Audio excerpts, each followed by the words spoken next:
Welcome, beautiful souls. It's Marsha C, and welcome back to another episode of Her Sacred Soul Space. How are you, soul seekers? Hope you're doing well. Sending you lots of love from my soul space to your soul space, okay? So, on this episode, I am being joined by someone who has played a huge role in my awakening and still continues to do so. She's a teacher, the owner of Gaia Wisdom School, a healer, an author, speaker, mentor, and a friend. But most importantly, one of the most beautiful souls I've encountered. So, soul seekers, it is indeed my pleasure to welcome Dakota Earth Cloud Walker to our space and to your space. Welcome, Dakota. Thank you. What a great intro. I got goosebumps. Oh man. Listen, you're so beautiful. And listen to me, soul seekers. Okay, let me share something with you that is written on the back of one of her books, just to let you know that I'm not lying. Okay? All right. I've been doing this work for a long time. I know it, I believe it, I breathe it. I am passionate about helping others to see and step into their innate power, to reclaim and excavate the buried wisdom within, dust it off, and begin using it again.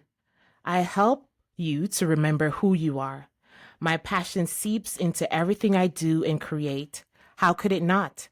I walk this path mindfully, and some days I walk with pride and strength, while other days I may trip and fall. All of it is a part of the journey, and all of it is a part of who I am. I can be messy and brilliant, and some days both. Come on now. Come on now. Isn't that beautiful? Oh my God, so authentic. So now you know why she holds such a huge space in my heart, and you really and truly do. So thank you. Yes. And you for me too. Oh my goodness. Thank you so much, Dakota. And I so thank you for your time. So I don't know about you, soul seekers. I'm ready to have some conversations of the soul. And of course, before we get into that, we are going to center ourselves. And Dakota is going to take us into the opening of our space for that. So I'm going to teach your listeners how to do Shaman Mantras, which is a powerful way to do a very quick reset and to bring yourself very centered. So it involves taking your hands as if you're going to blow bubbles into the palms of your hands. And you're going to take a deep breath from the very bottom of your belly. You're going to bring that breath all the way up the channel. And as you exhale, or before you exhale, you're going to say a mantra. I am whatever it is. Okay. Now, your mantra has to be powerful. It can't be, I am loved. It needs to be, I am love. Okay. Because loved means somebody else has to do it before we become powerful. So we reclaim our power right here. So whether you want to be joy or powerful, love, whatever it is. So it's to breathe in, say your mantra, and then exhale forcibly into the palms of your hands. Okay. So breathe in. I am love. I am powerful. We're going to do 4 of these. Okay. I am playful. I am brilliant.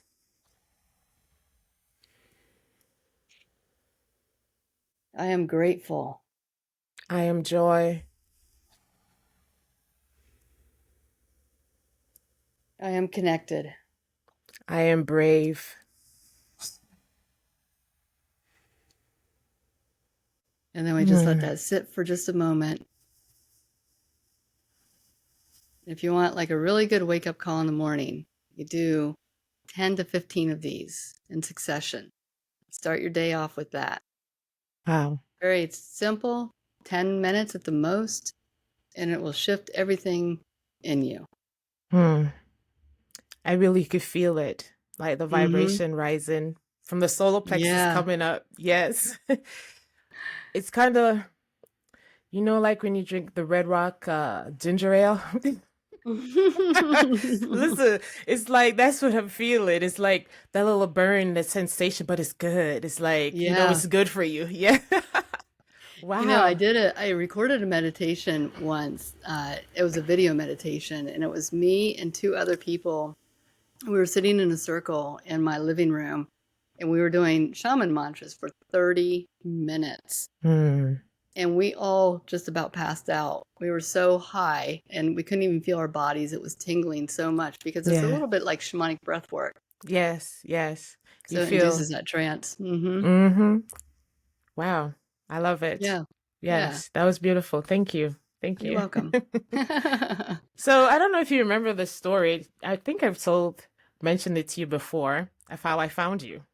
I don't uh, know if I have heard this story. Have I? well, yeah. Well, it was like when I first started the class, but okay, let me share it with you and the soul seekers out there. Yeah. So I remember earlier in my journey, my awakening, I've had this huge desire of connection, this desire and this connection to shamanism. I didn't understand it. I didn't know what it meant. So I started Googling to try to find some information, but it wasn't resonating with what was coming up within my spirit.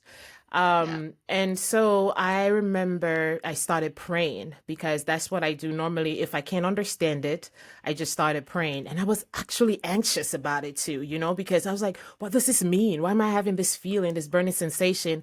And plus, I was very much into movies like Merlin, and I knew it was something connected to the Druid or the Celtic. And I was Yeah. like, I need to find that.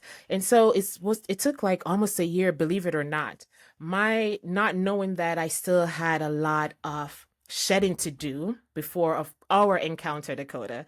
So during that time frame, you know, there were days where I was down where I thought, is this teacher ever going to come in? Or what's going to happen? Mm. And then days where my belief was up and said, I know it is because it's resonating too much within me. And I remember one morning I woke up and I was led to do a meditation. And so I went on YouTube and I just started staring at the search bar because I didn't know what to search for. And it just came and say shamanic meditation. So I was like, okay. So that's what I did. And there I found you.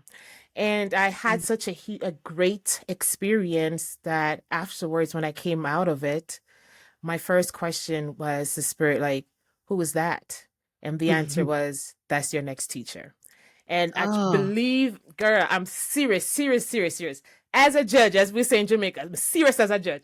I immediately went over to Google and I looked you up. I looked for the school, the Gaia Wisdom School. I saw the courses and I was like, man, how am I going to do this? And then I was like, oh, she has a payment plan. I said, okay, let's do this. And so I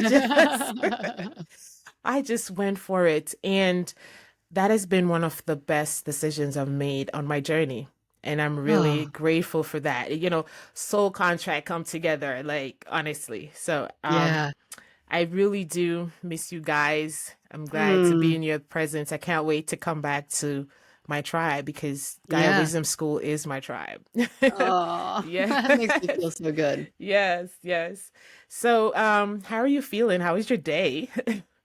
Oh my gosh. I live with one foot in each world, it feels like, because being an entrepreneur and a business owner, you've got to Hmm. have the hat on of fixing the tech things and doing the marketing and all that stuff, which I've been knee deep in today. Hmm. And then my other foot's in where I love to be, creating content and things that can bring people back to really the core of who they are. Yeah, yeah. And some days I have such a mixed feeling. Today was one of those days, dealing with my Instagram account got hacked, and Mm. it's just like all these things. And I'm thinking, man, can't I just like go to an island and let people come, and then we'll just like powwow on the island? No Yeah. computers, no nothing. And then my rational mind kicks in and says, no, you need to market, you need to do this, you need to do that. So, so I think something was going on today because honestly speaking, I was not in that space yeah. of, oh, okay, everything is going to be great. I actually had thoughts of, should I try to reschedule this? Is it going to work out? Am I going to bounce back? Am I going to bounce? Because I'm not feeling like my true self. I just feel like, And I spoke to another friend and he was saying, what's going on? He felt the same way too. And I said, I really don't know. I thought we are out of retrograde. I don't know what's going on here right now. I don't know. But it always gives me an opportunity, though, to go back to, and you know this, Marsha, from being in the program, I teach primarily on the medicine wheel. Yes. And so when I have days like Hold on, hold today, on, hold oh, on. oh, Don't okay. don't don't don't give away too much Don't yet, because don't go we are there. gonna go there. Okay. We are so gonna go there. Okay, so let's do this. Let's give them a soft introduction to shamanism. For a lot of our soul seekers out there, this is new for them. They're awakening, it's Hmm. new. These feelings. So there may be someone out there like myself who's having the call for shamanism and really would like to have someone to fully explain that from a perspective where it's easy to understand. So tell Absolutely. us, yeah. Tell you everything I know. So, well, first of all, I practice shamanism, but I also practice druidry, and I don't offer this all the time, but I do a little bit of witchcraft too. Mm-hmm. And so, and one of my goals for this week is to make one of those Venn diagrams. I think that's what it's called, where it's the three circles, and then you have that intersection in the middle Okay, of. that's new for me. I think it's called that. It's like where you Okay. can see three different thought philosophies coming together, and there's things that maybe don't reach into the other parts of it, but there are common denominators that connect all of them. Okay. And so for me, the shamanism and the druidry and even the witchcraft, what really is connected in that middle part for me is the connection to nature, Mm-hmm. getting back to really the soul essence of Mother Earth and Father Sky, Yeah. and living your life in a way that's a very uh, mindfully driven, conscious, and aligned with the seasons and the planets and even the cycles of life. Mm-hmm. So, shamanism dates back thousands and thousands of years. In almost every culture, there was either a medicine person or a shaman of that indigenous culture. And in those times, the shaman was the one who would help heal soul wounds. So they would travel to the worlds of non-ordinary, excuse me, non-ordinary reality. Getting a frog in my throat. Mm-hmm. And then they would bring back soul pieces or healing or insight or medicine from the animals, etc. And they would use that to heal somebody or to heal the tribe or uh, bring somebody back into their wholeness. Mm-hmm. And shamans, for the most part, were seen as kind of the seers. So they could travel between non ordinary reality and reality. And I'll explain non ordinary reality here in just a second. But that really became where they're the bridge between Father Sky and Mother Earth. Right. So, non ordinary reality, there's three different worlds of non ordinary reality. You've got the lower world, which is really, think of the earth with absolutely no humans. Mm. Wouldn't that be awesome? And down there, it's just teeming with this very lush, beautiful, vibrant earth and all the animals, and it's so alive.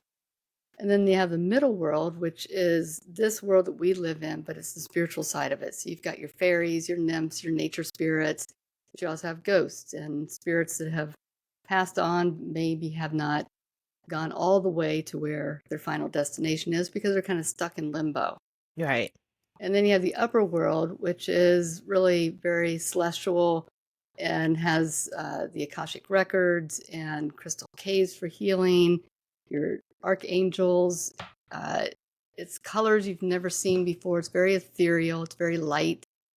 And up there, it's a place to go and reconnect back to the spiritual realms. That's what we call Father Sky. Right. Mm-hmm. And a lot of people wonder, well, am I just making this up? Is this Mm-hmm. all just in my imagination? And I always offer back that for thousands of years, tribes from all over the world, from every different culture, have explained or described the non ordinary reality worlds in very much the same similar way. And they didn't have Facebook back then, they didn't have phones to be able to text pictures or anything like that. So Right. they were deriving that information solely on their own experience. And when you have all these pockets of indigenous tribes all over the world who are experiencing the exact same thing, it's really hard to deny that that's truth. Right. So that non-ordinary reality, the three worlds, they become places we can go to seek understanding or healing or to reconnect, plug back in, get answers for things. We can recover pieces of our soul. There's just a multitude of things that we can do when we journey to these non-ordinary realities.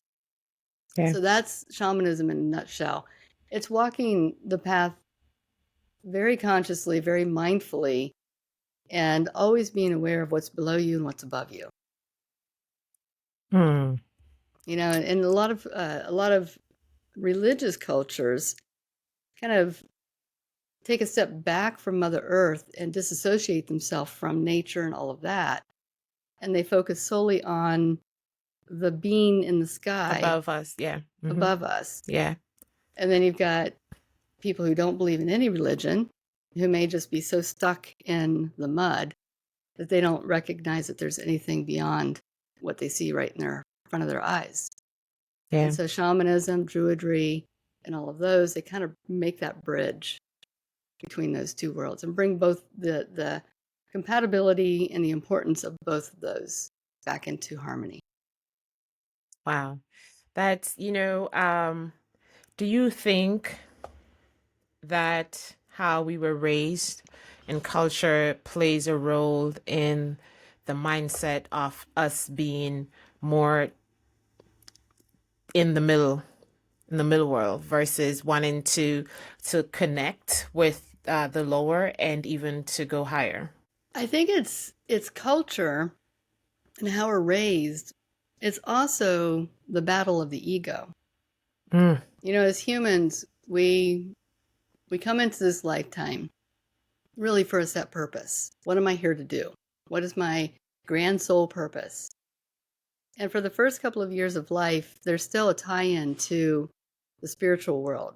Like you'll see kids usually under age of 5, if they've not experienced trauma at that point. If a child has not experienced trauma, then they will still be able to experience and see spirits very freely. Hmm. But the moment that they begin to journey into this thing we call human life, and we put on that bodysuit and we start labeling things and assigning roles to people and putting things into boxes of what we can do, can't do, who I am, who I'm not, who I can associate with, who I can't associate with, and what does mom and dad believe, and what do my teachers say. And pretty soon, all of that really kind of authentic rawness gets really worn over and covered up. And Right. so, because of that, the ego has to explain everything. And I'm not going to give it away, but in terms of the medicine wheel, the ego is very much in the east direction. So for a lot of people, and that's the birthing direction, and that's where Okay. your childhood is. So a lot of people will stay stuck in that ego and begin to try to analyze everything. So if they, let's say that they have a spontaneous vision, if they're not in line with their spiritual truth, then they will discount it or they'll analyze it. Well, I must have been just daydreaming, or I must have been Yeah, or me in imagining my that, head. or Okay. yeah, or I'm in my head, or Yeah. that didn't really happen to me, or it's just because there's like some really, really weird lights out there. It's not really a UFO. Oops, sorry. It's not really a UFO or anything like that. And so we start discounting our experiences. And the more that we do that, we squash our spirit Yeah. until we're really kind of living solely from that human perspective where everything has to have a very coherent explanation that our brain can understand. And science has already proven that we can only really access about, 7 to 10% of our brain, if that. And so there's all of this information and experience within us that we're not tapping into because we're putting ourselves in this cage, so to speak. Yeah. It's kind of like the saying where I don't know if you ever heard anyone say about like putting a frog or a cricket or something in a bowl in a jar, not knowing that it could Yeah, jump out, because of right. that limited mentality. The form of emancipation is not a thought Hmm. to become an action, you know? Exactly, Yeah. exactly. or the Yeah. frog in the boiling water that doesn't know that it's slowly dying. Yeah. You know, you put somebody in corporate America, and that's a good analogy for a lot of people who find themselves in corporate America and just kind of slowly getting the life sucked out of them and before they know it, they feel like they're either too old or too invested or too whatever to make any significant change in their life. And so they remain stuck until they die. Yeah. I know that can be a fight because I remember I used to fight with myself and thought that I was in my head when certain thoughts would come to Hmm. me. And Yeah. I would even say, man, you could write a movie. You could even write a book because some thoughts just come to you, especially when in my shower. For some reason, the water did something, Oh, not yeah. recognizing the connection of water and how it opens us up right back then. And so I used to just have these thoughts. And then at the same time, I used to say to myself, okay, stop thinking like that now. Stop thinking like that because you may be going crazy. You don't want to go that route. Not Yeah. recognizing what was occurring Right. within me, like the call of me come jumping out of that jar, you know? Yes. Yeah, Yes, yeah, yeah, exactly. yeah. So Yeah. you said It's, some go ahead. finish, you finish. Oh, no, no, no. You go ahead, please. Oh, all right. So you said something earlier when you were talking about shamanism and you also tap into a little bit of witchery. And so for many, that has a negative connotation. I Hmm. remember when I first heard it in one of the classes, um, I was taken back a little, but not completely because um, someone had previously told me that I was a Obia woman. And I was like, what? And for us in Jamaica, that also have a negative connotation, but it simply Mm, means a healer. It all depends on how you approach the craft and the intention behind it, you and the craft, exactly. right? And Yeah. so I had to, when I first heard, and we have a witch in the program, and I was like, Jesus Father. As we say in Jamaica, Jesus Father, what is this, Lord? But I knew I felt safe. I felt safe. Good. So how can individuals who may find it to be a taboo, how can they see it as something not to be afraid of? Oh, that's a great question because I feel like there's so much layering that has been done to discount the women who in the past have worn that cloak Right. of being a witch. And even me, like I'm still apprehensive to tell anybody that I would consider myself like a Celtic witch because Mm-hmm. there's so many connotations about that people have, um, and they'll immediately, without asking any questions, just discount who you are. Right. But what I have to remind myself is that if I don't reclaim that word, then it's always going to stay the way that it is. But there are, just as there is in anything, there are good witches, there are bad witches. There's dark Yeah. magic, there's white magic. And if you think about, you go to a herbalist healer, Mm-hmm. then in essence, they're a witch. If you Right. go to somebody who's cleansing your house, they're a witch. They may not identify it with it, but they're certainly doing practices that are steeped in witchcraft. Right. And witchcraft really is anytime somebody, I always love this one. When you set an intention, or you do a vision board, or you do something that's trying to solicit abundance, you're basically doing a spell. And Mm. there's so many things that we do that are spells that we don't really associate it with witchcraft, but in essence, that's where it was derived from. How about prayer? Because I had that on my thing. Oh, Prayer. I love the topic of prayer. Yeah, so let's just move Love the into topic of prayer. I'm just allowing spirit to move because I didn't have that next, but you just opened the door to that part. And a lot of people, especially, in the church, because I came from that background, Hmm. we may have a different approach to it. Yeah. I'm always, dear God, please help me to such and such. It's like a make sure I acknowledge who you are, have reverence, and then I ask you for things. And then I felt Hmm. like it's the same as if I were going in front of a judge. I didn't like that feeling. I Yeah. didn't like it because it made me feel as if I was not connecting as Right. much as I should have. So I would love to hear your thought about it. Is it some way of creating a spell? Is it also connected to the intention behind it? Or is it just something's Hmm. going to happen because it says so in the Bible and I'm paying my tithes and this is supposed to go down for me? Well, let me start and preface this with when I grew up in a household that was non-religious, but I became extremely religious. Hmm. When my grandpa died when I was age 12, from that point forward until I was 20, I was way deep in the church. I was Bible thumping, praying. I was trying to convert people to Christianity, all the whole 9 yards. Right. And the only reason I left the church was because I came out as being gay. And I Hmm. had a quandary. Do I stay with God, Jesus, the church, or do I live my life how I feel is most congruent with me?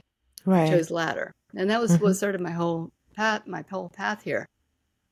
But prayer, and I teach this in my course, as you know, I have a whole section on prayer, and I'm always apprehensive when it comes to that week because I know the eyes that are going to roll at me.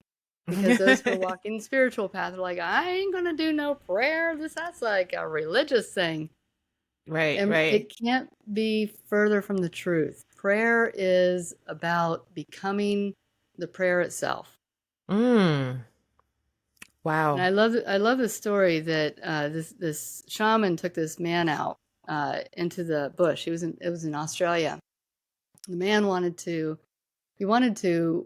know from a shaman's perspective of what was their interpretation of prayer. And so the shaman takes this guy out into the bush, and they're hiking and hiking and hiking and hiking. And you get to this place where there's this big dirt patch. And the shaman says, "Take off your shoes." And he takes off his shoes, he takes off his shoes, and they go into this middle of this dirt patch. And he says, "Now, imagine that this is turned into mud. And you've Hmm. got mud coming through your toes, and you can feel the wetness and the stickiness of the mud. And now you feel this rain coming down." He wanted to know what the prayer dance was, Okay. or the rain prayers. And he asked the guy, finally, he says, can you feel it? Can you feel the mud between your toes? Can you feel the rain hitting your body if you imagine it? He goes, yeah. He goes, okay, we're done. And they walk back, and the guy says, wait a minute. You didn't That's teach it. me anything. That's it. He says, you became the prayer. Prayer isn't praying for something, because that always puts it always ahead of us. We're always chasing it. Hmm. We're not praying to have something healed from the past, because then we're focused on the past. But if we're right now in the present moment and we become the prayer that we desire to see. So if I want to experience love, I need to become love. If I want to experience healing, I need to become the healer myself. If I want, we did this as a global community on one of my meditations. When Australia was under all those tremendous fires a few years back, we prayed Right. rain. We didn't Yeah. pray for rain, we prayed rain. And it was monumental. And there was a couple of incidents. I do Insight Timer. I'm a teacher on Insight Timer. And when I do these meditations, I usually have about I two to think you 300 have people that there. one on there. Yeah, I do have that one on Yeah. there. Yeah. And there's 2 times that I've done a prayer type meditation. And one was for the Australian fires. The other one was for Ukraine. And it was when the war first started, and we were praying shields for the Ukrainian soldiers, that the bullets wouldn't hit them, that they would just Hmm. whiz by. Right. And somebody on that Insight Timer emailed me a couple days later. She says, "You'll never believe what I just found out. This man that I know in Ukraine, who's a soldier, emailed me out of the blue and says, I don't know what you guys are doing over there in America, but keep praying, because it's almost as if," and these were his words exactly, "it's almost as if the bullets won't hit us. They just keep going past us."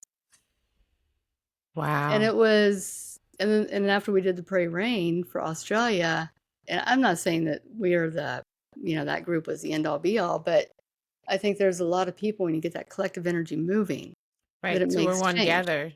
Yeah, Yes, and same intention, exactly. same And it frequency. amplifies. Yes, And so yes.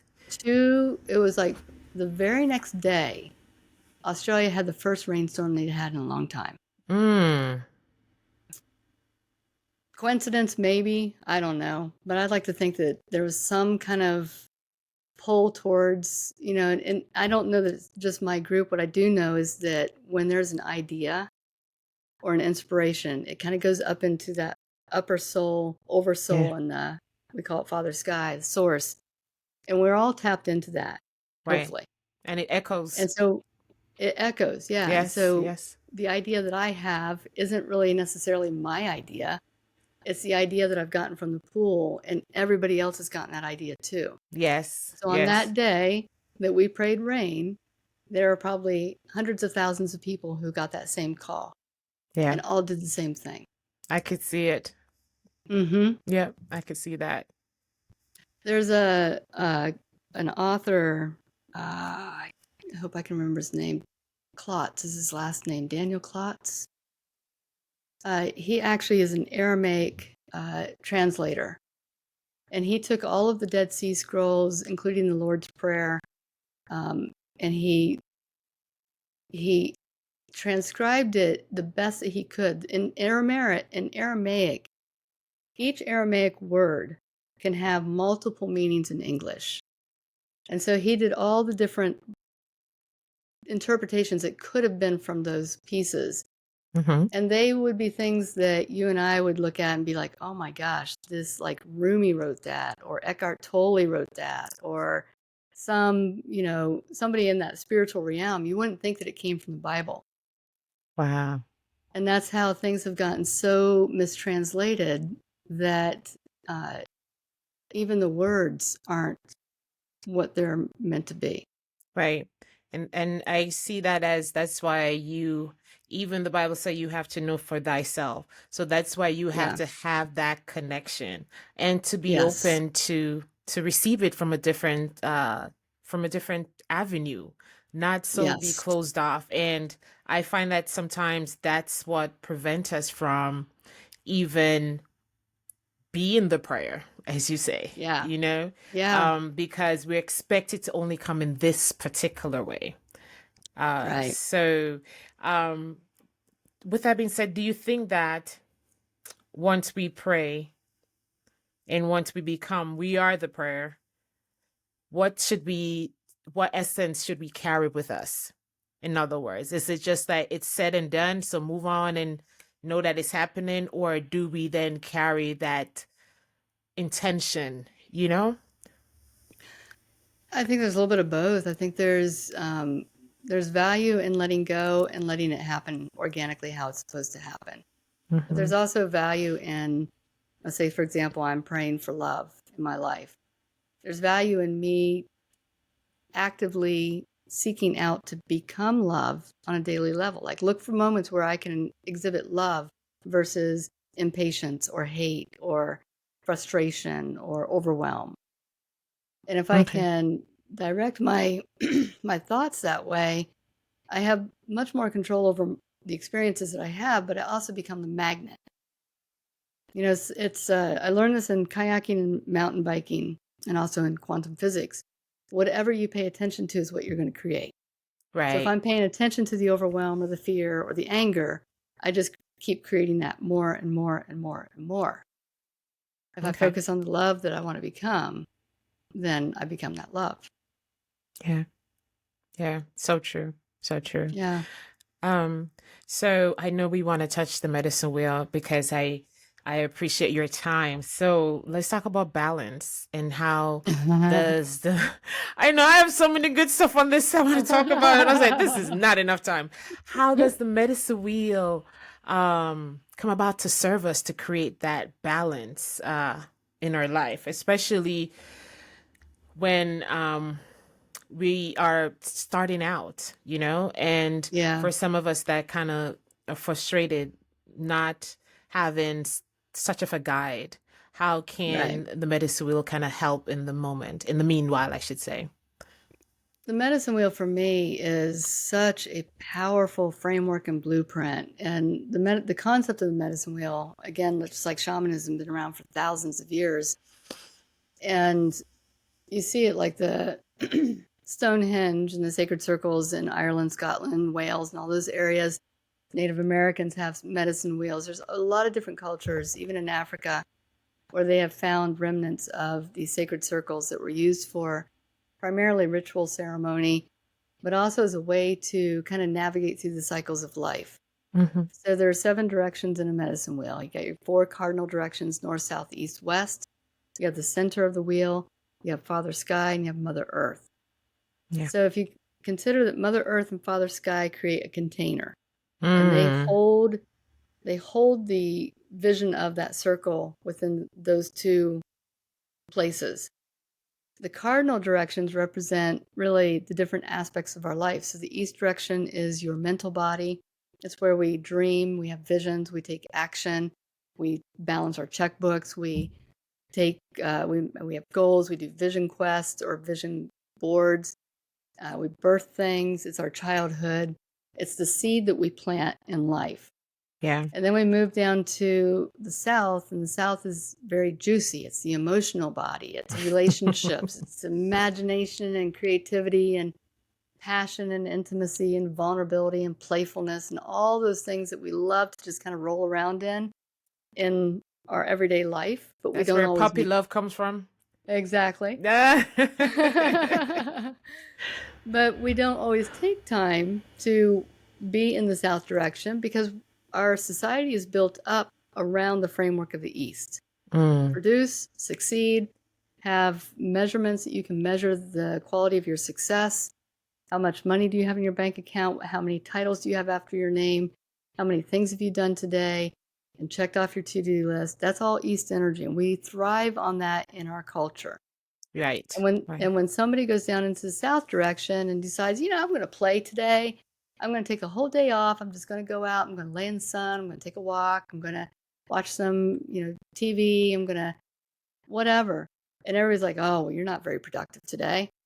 And they discount it. And then that person is like, "Well, I can't do that anymore. I've got to be more productive." And then you come over to the west direction, and let me say south is nurturing. Okay. The west direction is all about death and rebirth, harvest, gratitude, forgiveness. It's the place that we come to look back and say, wow, this is why I'm here now. This is what I've accomplished. This is what I've gained in my life. This is what I don't like. This is what I do like. It's also the place of physical body. So there's a lot of physical manifestation there. How you feel in your skin, how you feed your body, how you move your body, how you move about this world, your relationship to nature, other Okay. people, Okay. and all of those things. So that's your harvest direction. Okay. And then in the north, you have your spiritual body, and that's where we go inward. We shut off the entire world outside of here. And we go inward and we work with Father Sky and our spiritual team, our spirit guides, our power animals, whoever we have on that other side that's our advocate. And we start to kind of peel back those layers and ask those big, deep questions. Who am I? Yes. Why am I here? What is the meaning of life? What is the purpose of life? And if you don't have a spiritual practice that can hold that space for you, it feels very empty. And so think of the medicine wheel as a closed container of energy. And you have all of this energy swimming around in all of these different directions. And I'll get to the center here in a second. If you have and I find this in the spiritual world, people who decide to walk a spiritual path will pull energy from the south or from the east and from the west. And they'll push it all into the north and the south. So if you have a balloon, if you push in on the sides, all that air is going to pop out and you have excess energy in both those directions. And then you'll be void of energy in the other two. Right. And vice versa. You have somebody who's very analytical, who has to have an explanation for everything, and they'll pull energy out of the north to substantiate that, and then not have enough energy in the north to understand that you don't see everything that you feel. You don't see everything that you understand. So the perfect balance is when we can, go go balance your checkbook. Do follow your dreams by taking sacred action and not just waiting for God to put it in your path. You actually have to get out there and do the legwork. Yes. And then come down into the south and play. Take some time out and self-love and tend to your relationships, both to others and to yourself, and refuel yourself and nurture those dreams through that playfulness. And then we go to the west and we see what we've actually accomplished. And that's where we get to decide, what do I take forward and what do I leave behind? Right. And then when we go into the north, we ask those big questions, and then we come back around into the east again, and we do it all over again. But once you get the balance in those wheels, you sit in the center, which I call the wisdom keeper. And that wisdom keeper space is how you live life authentically. I call it full spectrum living, where you can, in any situation, say, oh my gosh, I'm experiencing this. I need this east energy. I need this north energy. And Right. you start to pull energy and you use it however you need it in that moment. And Yeah. that's the goal in life. What I learned as well is that it's okay if we have to go around the circle more than one time, Oh, because yeah. we may miss something in one direction, and it didn't dawn on us until we're at the end, and you're like, oh snap. Or you may even come upon a direction that you just are not ready to Right. break open to go Well, into. and you'll have the experience of all four directions in a single day. You'll have it in a single month, in a single year, in a lifetime. It's cycles, it's seasons, it's a cycle of your day, it's a cycle of your life, it's a cycle of the year. But and the truth of it is that as long as we're living a human life, you're Yeah. gonna have moments in the center. And it's nice to be in the center for a little while, but quite frankly, it gets really boring because everything's flows, everything's great. And after a while, it's like, okay, I need a little friction in my life. And what the universe does, it comes and it upsets your apple cart and turns everything upside down. You'll have an experience in your life that will push you out of the center and into another direction because you have more to learn. As long as Right. you're breathing, Mm-hmm. you learn. You're a We're student. growing. Yes, yes. I Yeah. love that. As long as you're breathing, you're a student. Yep. That's Exactly. indeed. And I know we have to also pay attention to, once we are aware of Mm-hmm. certain aspect of each of the direction, whether there's I have too much excess in the west or excess in the east, and we should also, I think, be mindful of those, Yes. so that we can see whether or not it's coming back up. This is a way of seeing what is Yeah. being eliminated and what is also being balanced out. So you can either have it too much of it or too little of it, correct? Yeah, exactly. Yeah. And Right. you can also have simultaneously too little and too much in the direction at the same time because there's cause and effect. Wow. Every time you have an experience, like I'll give an example. In late 2017, I had been sitting in the center of the medicine wheel for quite some time, like a few years. I had this beautiful retreat center in the Appalachian Mountains. I had a 7-year relationship, dogs, cats, you name it. It was the idyllic life. I even had a pet deer that followed me around in the woods. I mean, who gets that? And there was something that was gnawing at me, and because I have taught the medicine wheel for so many years, I kept thinking, it's like, okay, universe is about to upset my cart. And it was me who upset it intentionally. I left my marriage, I left my retreat center, and I went on a year-long journey of just traveling America. And so for many instances, people would have like this knee-jerk reaction of, oh, that's great. Oh, that's horrible. When I was in it, I had the same thing. It's like, oh my gosh, this is amazing. I have like the freedom to go anywhere, and for an adventurer like me, that was like being in a candy store. I didn't like this place. I could get up and I could leave. But then at the same time, I didn't have stability. I didn't have roots or anchoring. Right. So in the west direction, I had this excess energy of excitement because I could go anywhere. And then I had this deficit because I didn't have anywhere. Yeah, which will then lead to worry, stress. when you're Yeah. trying So it to. all ping pongs around, Yes, yes. and it creates like this very divergent puzzle maze, if you will, Mm. in your medicine wheel. And then after a year, I kind of ironed it out and I was like, okay, this is, and I went through this entire metamorphosis. Now, if I had gone through that journey when I was in my early 30s, I would have been a basket case.